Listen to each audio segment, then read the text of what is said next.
तो प्यारे बच्चों, इस तरह के क्वेश्चंस में अगर हमें इकाई का अंक निकालना है तो उसका तरीका क्या है? उसका तरीका ये है कि जो भी नंबर आपको दे रखा है उस नंबर की जो भी घातांक है उस घातांक को हमें 4 से विभाजित करना है, और विभाजित करने के बाद में हमें भागफल से कोई लेना देना नहीं होता। हमें क्या निकालना है? शेषफल निकालना है, और उस शेषफल को उस नंबर की घात के रूप में लिखना है।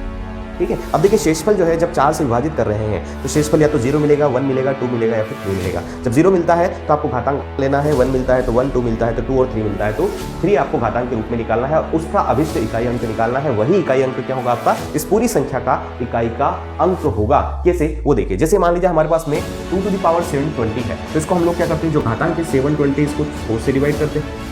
अब जब इसको 4 से डिवाइड करेंगे तो कितना बचेगा आपके पास में? शेषफल। देखिए, भागफल से हमें कोई लेना देना नहीं, हमें क्या निकालना है? शेषफल निकालना है। तो देखिए 4 1 जा 4, अगर पूरा पूरा भाग चला जाता है इसका मतलब क्या है? शेषफल आपका 0 आएगा। तो देखिए यहाँ पर 20 है लास्ट में, तो ये 20 जो है 4 से पूरी तरह से डिवाइड है, तो शेषफल कितना बचेगा आपके पास में? 0। अब देखिए, शेषफल अगर अपना 0 बच रहा है, ठीक है, तो हमें घातांक कितने लेनी है? 4 लेनी है। तो 2 की पावर हम लोग ये पूरा लिखने के बजाय हमें इकाई का अंक निकालना है, तो केवल क्या लिखेंगे? 2 to the power 4। अब 2 to the power 4 को जब हम लोग सॉल्व करते हैं तो देखिए 2 की पावर 1 2 होता है, 2 की पावर 2 कितना होता है? 4, 2 की पावर 3 कितना होता है? 8, और 2 की पावर 4 कितना होता है? 16। यानी कि इसमें इकाई का अंक कितना है? 6। तो इस पूरे अंक में, या ये जो पूरी संख्या लिखी हुई है इसमें इकाई का अंक कितना होगा आपके पास में? 6, और ये आपका बेस्ट आंसर है। दूसरा क्वेश्चन, जैसे 3 की पावर 142 है। अब देखिए 142 जो है उसको हम लोग 4 से डिवाइड करते हैं, तो कितना आएगा आपके पास में? 4 3 12, 4 3 12, फिर वापस क्या बचेगा आपके पास में? 2 बचेगा, तो 22 हो जाएगा। तो यहाँ पर आपके पास में कितना होगा?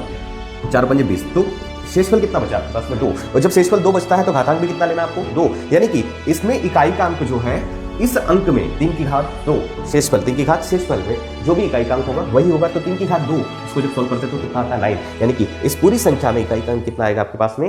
9 आएगा। ठीक है। अगला क्वेश्चन हम लोग देखते हैं 7 to the power 169। अगला क्वेश्चन क्या है? 7 की पावर 169। तो 169 को हम लोग 4 से डिवाइड करेंगे।